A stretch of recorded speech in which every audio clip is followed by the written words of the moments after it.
할렐루야! 이 새벽에 하나님의 말씀을 사모함으로 나오신 우리 모든 성도님들을 축복하고 환영합니다. 오늘 우리에게 주신 하나님의 말씀은 전도서 2장 12절부터 17절까지입니다. 본문의 말씀은 제가 봉독하겠습니다. 내가 돌이켜 지혜와 망령됨과 어리석음을 보았나니 왕 뒤에 오는 자는 무슨 일을 행할까? 이미 행한 지 오래전의 일일 뿐이리라. 내가 보니 지혜가 우매보다 뛰어남이 빛이 어둠보다 뛰어난 같도다. 지혜자는 그의 눈이 그의 머릿속에 있고 우매자는 어둠 속을 다니지만 그들 모두가 당하는 일이 모두 같으리라는 것을 나도 깨달아 알았도다. 내가 내 마음속으로 이르기를 우매자가 당한 것을 나도 당하리니 내게 지혜가 있었다 한들 내게 무슨 유익이 있으리요 하였도다. 이에 내가 내 마음속으로 이르기를 이것도 헛되도다 하였도다. 지혜자도 우매자와 함께 영원하도록 기억함을 얻지 못하나니 후일에는 모두 다 잊어버린 지 오래일 것임이라. 오호라, 지혜자의 죽음이 우매자의 죽음과 일반이로다. 이러므로 내가 사는 것을 미워하였노니 이는 해 아래에서 하는 일이 내게 괴로움이요 모두 다 헛되어 바람을 잡으려는 것이기 때문이로다. 아멘. 오늘 말씀은 죽음의 운명 넘어 하나님만 소망하는 인생이란 제목으로 나누기를 원합니다. 우리 인생과 전혀 상관없을 것 같지만 반드시 마주해야 하는 관문, 피할 수 있으면 피하고 싶지만 결코 피할 수 없는 관문, 그것은 바로 죽음이라는 관문입니다. 역사적으로 인간들은 죽음과의 주도권 싸움에서 이기고자 갖은 방법을 써보았지만 실상 죽음을 이긴 자들은 이 땅에 아무도 없습니다. 다만 생명의 연수가 길고 짧은 것의 차이일 뿐이죠. 또 한 가지 우리가 기억해야 될 사실이 있다면 죽음은 누구에게도 예외를 두지 않는 공평한 결과라는 것입니다. 자, 이 사실을 히브리서 기자는 이렇게 기록하고 있습니다. 히브리서 9장 27절의 말씀입니다.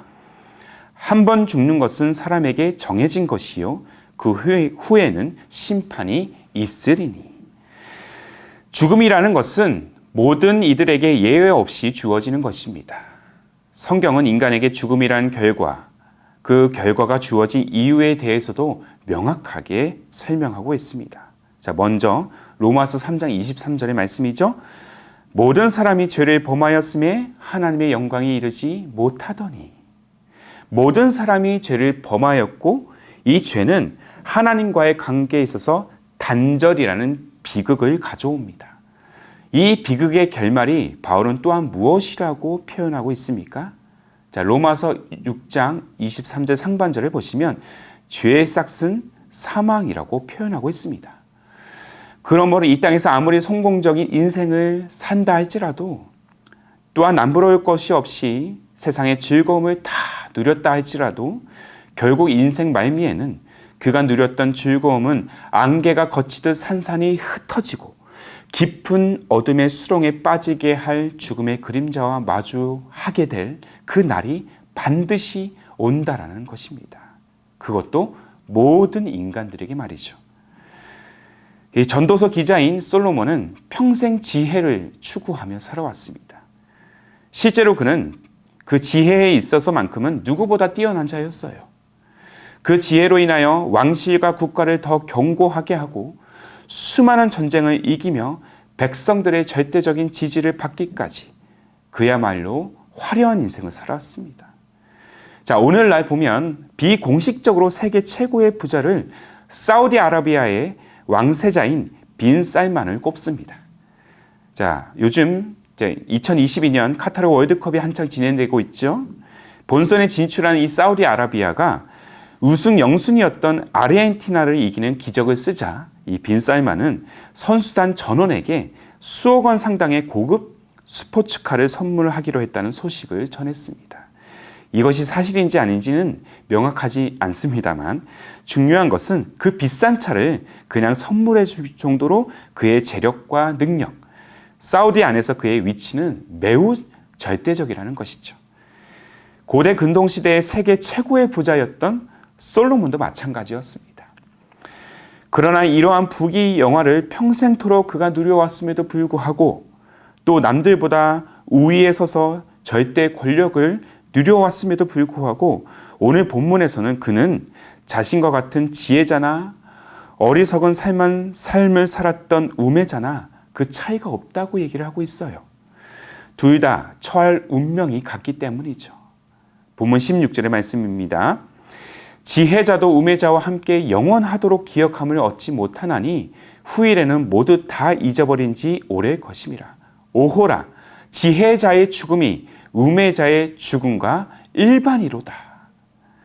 자, 본문 구절을 잘 보시면 솔로몬이 외치는 이 허망한 탄식이 여실히 느껴지는 것을 우리는 볼 수 있습니다. 오호라, 나와 같은 지혜자의 죽음이 우매자의 죽음과 같구나, 같은 운명이구나 라고 표현하고 있는 것이죠. 어쩌면 영원할 줄 알았던 그의 지혜, 그의 권세, 그의 부요가 늙고 병들어 죽음 앞에 한순간에 꺾이는 것을 느끼고 그는 깊은 절망에 빠졌을지도 모르겠습니다.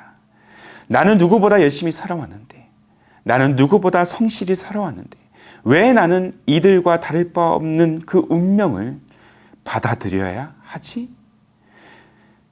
우리 마음도 이러한 질문과 생각에 사로잡힐 때가 있지 않습니까? 하지만 사랑하는 성도 여러분, 기억하십시오. 지혜자든 우매자든 하물며 누구보다 성실히 살았고 누구보다 법적, 도덕적, 규범적으로 흠이 없이 살았다 할지라도 우리의 인생의 결정권자는 내가 아닙니다. 내 인생의 결정권자는 하나님이세요. 하나님만이 우리의 삶과 죽음의 때를 결정하실 수 있는 유일한 분이라는 사실을 우리는 오늘도 기억해야 될 줄로 믿습니다. 그런데 문제는 모든 이들이 그리고 내가 하나님께 범죄한 존재라는 것입니다.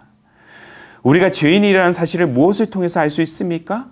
바로 죽음이 이 죄의 근거가 된다는 사실입니다. 우리는 하나님께, 그 하나님 앞에서 죄인일 수밖에 없다는 것이에요. 그래서 솔로몬도 이 죽음 앞에 그토록 허망함을 느끼고 있는 것입니다.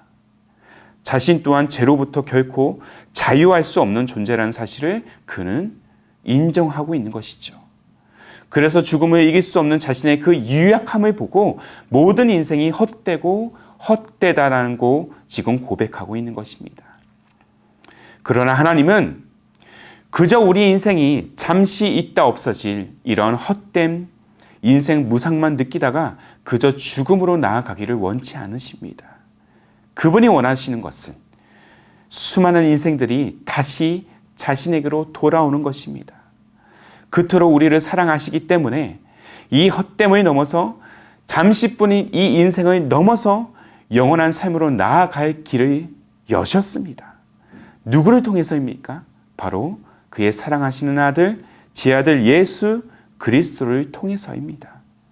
예수께서 죽을 운명에 처한 우리를 위해서, 우리 죄값을 대신 치르기 위해서 육신의 몸을 입고 이 땅 가운데 오셨습니다. 그리고 십자가에서 모든 죄값을 대신 치르신 후에 부활을 통해서 죽음의 권세를 이기셨습니다. 그리고 우리에게 하나님께 나아가도록 그가 친히 영원한 생명의 길이 되어주셨습니다. 이것이 바로 허망한 인생에 주어진 놀라운 복음의 능력이라는 것입니다. 그렇다면 우리는 이제 누구를 위해 살아야 하겠습니까? 영원한 생명의 길이 되시는 예수님을 믿는 인생으로 나아가야 될 줄로 믿습니다. 지혜자든 우매자든 성공자든 실패자든 그 누구든 상관없습니다. 예수를 믿는 자 누구나 구원을 받을 수 있다는 겁니다. 영생을 얻을 수 있다는 거예요. 예수 그리스도의 십자가의 구원은 죽음과 더불어 인류에게 주어진 공평의 기회인 것입니다. 누구든지 예수를 믿으면 멸망하지 않고 영생을 얻게 되는 기회가 주어진다는 것입니다. 그래서 우리는 오늘 말씀을 바라볼 때 솔로몬의 고백 이면에 우리를 향한 하나님의 놀라운 구원 계획을 바라봐야 합니다. 이 땅의 모든 것들은 사라져도 우리를 향한 하나님의 구원 계획, 예수 그리스도의 십자가, 그 복음의 약속은 결코 사라지지 않는다는 사실을 우리는 오늘도 고백해야 될 줄로 믿습니다. 왜? 그 복음은 영원하기 때문입니다. 우리는 이 약속을 붙든 자들입니다. 세상이 말하는 인생 무상의 가치를 넘어선 자들인 줄로 믿습니다. 그러니 사랑하는 성도 여러분, 오늘도 이 땅의 어려움으로 인해서, 고통으로 인해서, 또 내가 노력한 그것에 비해서 결과가 너무 허망할 때 우리는 또 절망하지만, 그럼에도 그 절망을, 그리고 그 세상이 선사하는 모든 헛됨을 넘어서 영원한 가치를 쫓는, 영원한 복음을 붙드는 인생이 되시기를 주님의 이름으로 축복합니다. 헛됨을 넘어서, 죽음을 넘어서 영원한 역사를 우리에게 선사하시는 하나님, 그 영원한 역사를 우리가 다시 한번 소망할 때 변치 않으시는 우리 주님은 허망한 가치만으로 가득한 우리의 시대, 우리의 현실 가운데 함께 하셔서 우리를 믿음의 여정으로 끝까지 인도하실 줄로 믿습니다.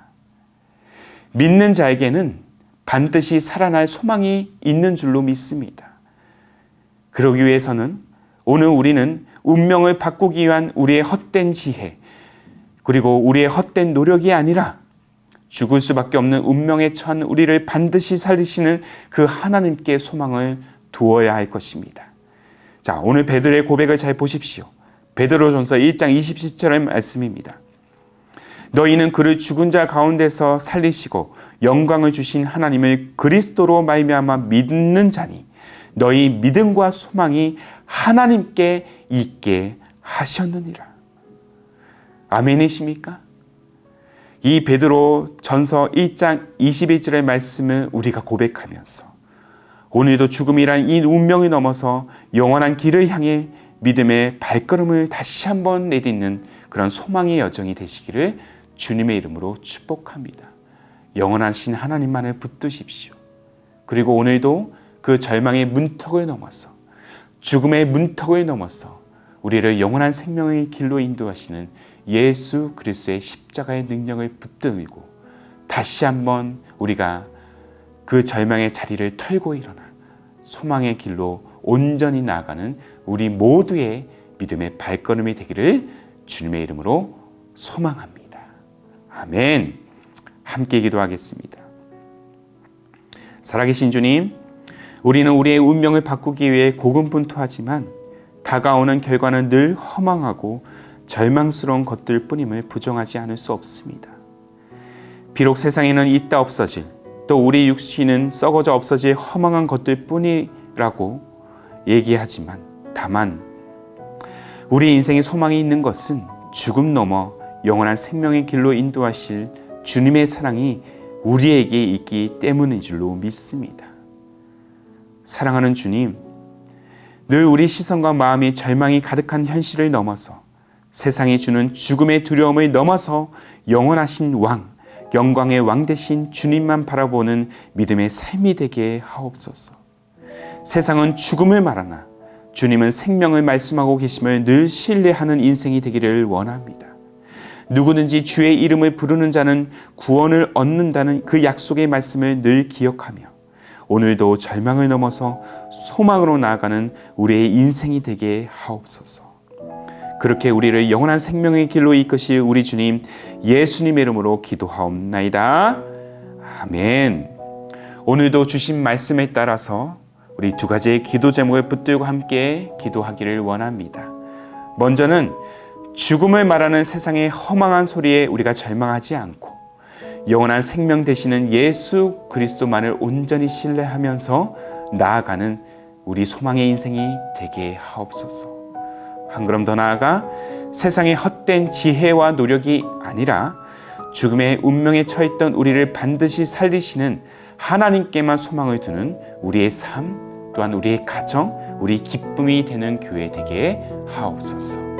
이 두 가지의 기도 제목을 간절한 마음으로 함께 고백하시면서 기도로 하루의 삶을 열어가시기를 바랍니다. 함께 마음을 다해 기도하며 나아가도록 하겠습니다.